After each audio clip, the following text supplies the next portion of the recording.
अदम्य साहस, इसमें कोई दो राय नहीं है। भारतीय सेना अदम्य साहस ही दिखाती है। जब सब चीजें खत्म हो जाती हैं हाथ से, सब जिसको जिसको जिसको कहते हैं खेल बिल्कुल उनके हाथ में आता है, तो अदम्य साहस ही बचाता है, चाहे कारगिल हो चाहे ये हो। पर अदम्य साहस तो वो दिखा रहे हैं, हम उनको ऐसी स्थिति में क्यों डालते हैं कि जहां उनको अदम्य साहस दिखाने की जरूरत ही पड़े। ये काम तब पड़ती है जब हमने उनको इस डिफिकल्ट सिचुएशन में डाला है। डिफिकल्ट सिचुएशन क्या है? पूरे जम्मू एंड कश्मीर में स्लीपर सेल्स अभी तक बैठे हुए हैं जो इस अभियान को सपोर्ट करते हैं। अगर उनके 2-2, 3-3 दिन तक ऑपरेशन चलते हैं तो कौन सपोर्ट कर रहा है? लॉजिस्टिक्स कौन दे रहा है? एम्युनिशन कहां से आ रहा है? उनको शेल्टर कौन दे रहा है? बोर्डिंग एंड लॉजिंग कौन दे रहा है? ये सब पैराशूट से नहीं उतरते और पेड़ पे रहते हैं। ये सब के सब का सपोर्टर है, और सपोर्टर हमारे तुम्हारे जैसे लोग हैं। इसीलिए इनको अदम्य साहस दिखाना पड़ता है। खैर, 4 हमारे शहीद हुए हैं, बहुत दुखद खबर है। 6 टेररिस्ट मारे गए हैं, पर 6 मारने से क्या होता है? वो 6 और ले आएंगे। आप 60 मारिए, 100 मारिए, वो और आ जाएंगे। कोई टेररिस्ट की कमी नहीं है, क्योंकि पीओके का बॉर्डर खुला हुआ है। पाकिस्तान में भुखमरी है। पाकिस्तान में लोग 5,000 रुपए के भी लिए तो अपने बाप को मारने को तैयार हैं।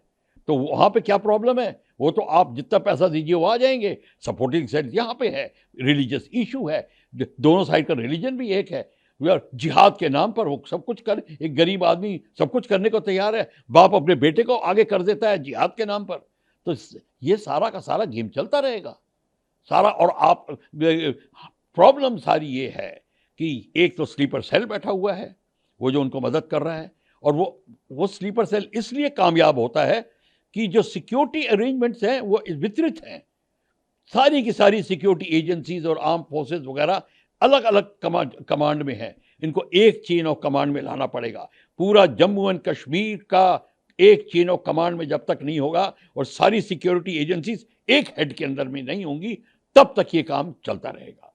इसके लिए हमको अपनी पूरी डॉक्ट्रिन, अपनी पूरी जिसको कहते हैं जो वाइट पेपर, इसके ऊपर लिखा जाना चाहिए और स्टडी होनी चाहिए और डॉक्ट्रिनल चेंजेस लाने चाहिए, पॉलिसीज चेंज होनी चाहिए। और हमको ये जो रिलीजियस लीडर्स हैं जो उकसा रहे हैं हमारे मुसलमान भाइयों को, ये टेररिस्ट और स्लीपर सेल्स बड़ी छोटी तादाद में हैं, बहुत ही छोटी तादाद में है। पूरी कौम का नाम बदनाम करके रखा हुआ है। इनको किस तरीके से निकालना है, ये तब निकलेंगे जब सारी इंटेलिजेंस एजेंसीज, सारी police force, security, paramilitary force एक चेन ऑफ कमांड में होगी, एक ऑप्स रूम में होगी, एक जगह इंटेलिजेंस आ रही होगी। फिर देखिए इनको किस तरीके से पकड़ते हैं। इसमें कुछ हमारे लोग अगर कोई शामिल है, कोई हमारे जैसा लोग शामिल हैं जो दूसरी साइड की मदद कर रहे हैं, उनके पर स्ट्रिक्ट एक्शन लेना पड़ेगा और हमें एक कार्रवाई करनी पड़ेगी। ये हो नहीं सकता कि हम लोग लोकल पुलिस को पता ना हो और ये बैठे हैं, ये हो नहीं सकता। कश्मीर से लेकर कन्याकुमारी तक कोई ऐसी जगह नहीं है जहां पे कोई ऐसा टेररिस्ट आ जाए और लोकल पुलिस को ना पता हो। तो ये तो आप भूल जाइए। ये सारा का सारा गेम खत्म तब हो सकता है। और आ कहां से रहे हैं? पीओके से।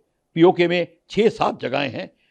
वो हमारी light artillery, medium artillery, heavy artillery, attack helicopters, multi barrel rocket launchers हर एक की रेंज के अंदर में है।